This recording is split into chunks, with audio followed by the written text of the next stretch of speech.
Hi, I'm Hrothgar, and this is my saga.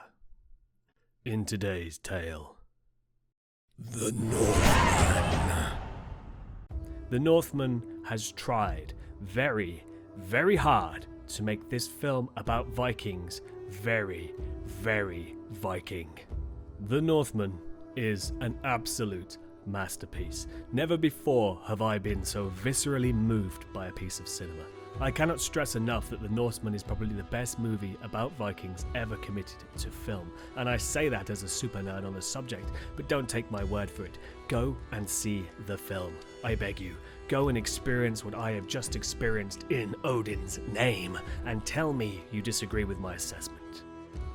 If you have not already seen the film, please stop listening now and come back when you are ready, because right now, you are not ready. Have you come back? Have you seen the film? Good. I'm assuming that if you are one of the lucky people who has been part of this momentous occasion in cinematic history, I don't need to tell you what an experience it was. You, like me, are probably still pitching a tent in your trews, or shifts for the ladies, of course. Now I'm going to quickly try and touch upon what made The Northman so amazing, but honestly, I'm not going to be able to cover it all. I just can't. There's too much, too many awesomes my brain cannot handle. I am a mere mortal. I'm actually already booked in for a second viewing tomorrow because honestly I don't think my meager brain, mind, hormone centers and adrenal glands can handle the sheer awesomeness of the spectacle I witnessed, and I want a second go. But for now, let us content ourselves with what we know. First up, the casting. Every character was perfect as far as I'm concerned, from the protagonists to all the background characters, every thrall, every guard, every person scratching their ass in a background frame, everyone absolutely nailed it. Our main boy, Alexander Skarsgård, was a complete beast in his role as Amaleth, and I mean literally a beast. Look at those traps!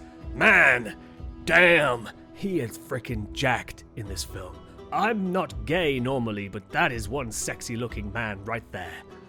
Anyway, Skarsgård plays Amaleth, the main character who was based on a real medieval Scandinavian legend recounted by none other than Saxo Grammaticus. Yes, that was the dude's name, and you should probably look him up. He was a complete boss of a Danish historian and theologian, not least of all because he straight up looks like Zeus or Yahweh or even Charles Darwin in his final form. Further adding to the legitimacy of the Northman is that Saxo Grammaticus' tale about Amaleth was actually the direct inspiration for Shakespeare's play Hamlet. Yeah, you think about that. Amaleth's mother, Queen Gudrun, is played chillingly by Nicole Kidman, whose performance genuinely spooked me out, guys. She inhabited the powerful queen persona flawlessly, while always seemingly being just a little bit unhinged. Something very creepy going on with her. Ethan Hawke smashes the role of King Ovendil, father to Amaleth. The man embodies a warlord king perfectly. He is forceful, single-minded, aloof, and deeply enamored with his own perceived fate, destiny, and ultimately with the manner of his demise. He is obsessed with the Norse way of the warrior and wants nothing else than to die in battle as a good Viking should. He believes in his code of honor and the way of the warrior so deeply that he wastes no time in introducing his son to their shared legacy upon his return. He even turns down a role in the sheets with Nicole Kidman, so you know this guy isn't messing around. Klaus Bang does a great job of portraying Arvindil's brother and the antagonist of the film, Fjolnir. Dark and brooding, Klaus makes you believe in his character and really get invested in seeing his fate in Amaleth's story. And let me tell you, your feelings towards his character will not be cut and dry by the end of the film. Believe that. Anya Taylor-Joy is a beautiful cast for the cunning and ethereal Olga, whose Slavic sorceress ways and interactions with Amaleth stir the soul and leave you breathless, wishing that you had yourself a pagan wife or girlfriend or emotional and physical partner of any kind for that matter. Willem Dafoe continues his current trend of playing unhinged and honestly quite creepy characters as the court fool and goth-eye or he-witch Hemir. He really seems to enjoy the role, and more power to him. It isn't easy playing a weird hermit who dabbles in drugs and magic, but boy does he make it believable. Even Bjork plays a great role as the seeress who tells Amaleth's future in a vision, looking like every member of the band Heilung. because of course she does. That's her whole jam. Honestly, all the cast are great in this film. I can't name them all or this video will be an hour long, but seriously, every one of them plays their role perfectly. Now, onto the aesthetic. A lot of pagan and Viking films have already gotten the look and feel of Dark Age Scandinavia down, or at least what we assume Dark Age Scandinavia looks like. A lot of mist, grey, atmospheric drums, bones rattling in the breeze. You know the feel. Think Valhalla Rising, but on steroids as far as atmosphere and set piece in The Northman. It is an absolute beautiful masterpiece. Every vista, every frame, every scene is an absolute feast for the eyes. And I can't stress enough, there is so much going on in every scene. You have to rewatch the film just to be aware of some of the things you've missed. And talking of things you may miss, let's look at the props and the costume. What can I say? But this is how you make a Viking film. By all the gods, take note, all of you, or anyone who has ever so much as thought about making a Viking film, or game, or book, or anything so much as related to the Norse people. It cannot be overstated that all of the costumes and props were absolutely fantastic. As a historical nerd and reenactor myself, I know what good authentic historical kit looks like, and by the gods, if it doesn't look good in this movie. I don't know if they had a professional historian on site at all times, but it sure feels like they did. The armor, weapons, clothes, buildings, even throwaway props like the loom and the tablet weaving stand are so well done. I genuinely felt giddy at how much thought and effort was put into every single item. On these points alone, it's worth a watch. It's not often you see a show or film that has been produced with historical authenticity in mind, and sure, there may be issues. I couldn't see any because I was too busy drooling and my eyes were weeping, but there must be some. I just haven't found them yet. But honestly, that's good, because if you look at a show like, say, I don't know, The Vikings, from the get-go you see issues with the costume. None of the characters wear chainmail if they can avoid it, and if they do, it's a random patch stitched onto their thigh for no apparent reason, offering no protection whatsoever. Their armor, if you can call it that, looks like something you'd buy out of several different jackets from a thrift store, cut apart, sew back together, and wear like some kind of strange cosplay. None of them look particularly Viking. They look how we are told to believe that Vikings dressed, and anyone who has spent any time at any museums, of which there are many in the United Kingdom and Europe, looking at the things that they have found in the ground that Vikings wore, you know that it is all utter and complete bollocks. And honestly, there's no excuse for it. The Northman has proved to me something that I've known for a long time, that you can make a Viking film that is incredibly awesome and still make it look like it was made at the time period being represented.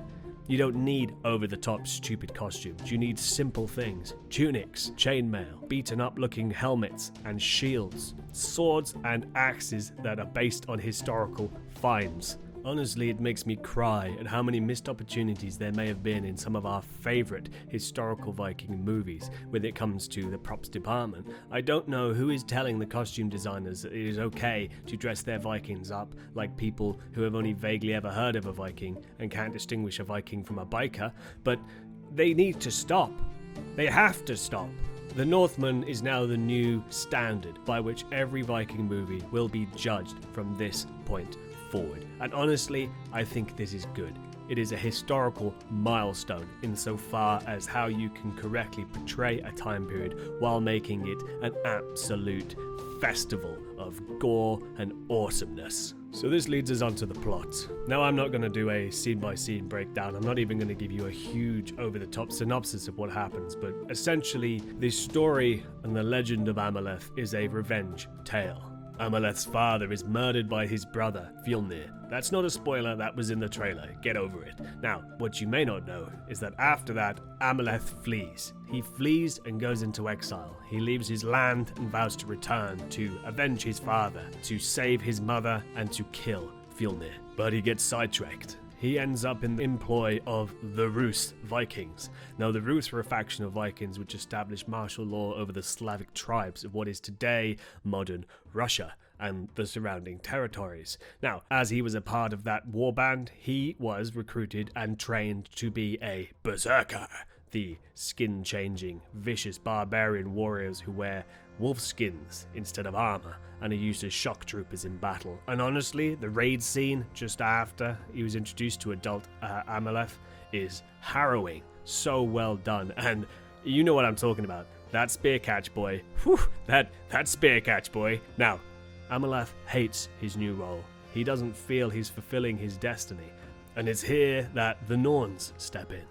One of the three sisters, the Weavers of Fate, comes to him in a vision and tells him he must fulfill his destiny. He must carry out bloody vengeance on Fjolnir to avenge his father and fulfill his oaths. Upon discovering Fjolnir's new home in Iceland, Amaleth impersonates a slave and stows himself away so that he may be sailed on the winds of hate towards his vengeance. And that, dear friends, is where I will leave my telling of the story. But be assured, the story from here is one of dark brutality, bloody vengeance, and divine intervention. In future videos, I may well go into fine detail, but I want everyone to have the chance to see the film before I just splooge every plot point and how it relates to the Viking history and the sagas. Amaleth's story of vengeance is one that grabs you by your very being. It's harsh, vicious, and cruel. And while you can empathize with all characters, some seem evil, some seem good, but you're not really sure. It constantly changes throughout the story, and you're never sure who you should really be rooting for. The narrative has such twists and turns that you are completely caught up in the torrent of narrative genius that leaves you wondering whether you were right about any of your assumptions, who is right, who is wrong, and ultimately who wins and who loses. All I can say for sure is that this film beautifully captures the futile brutality of a blood feud, while toying with fate, destiny, and the cruel working of pagan gods. I have been Hrothgar, and that's all the tales I have for now. Stay safe on the path.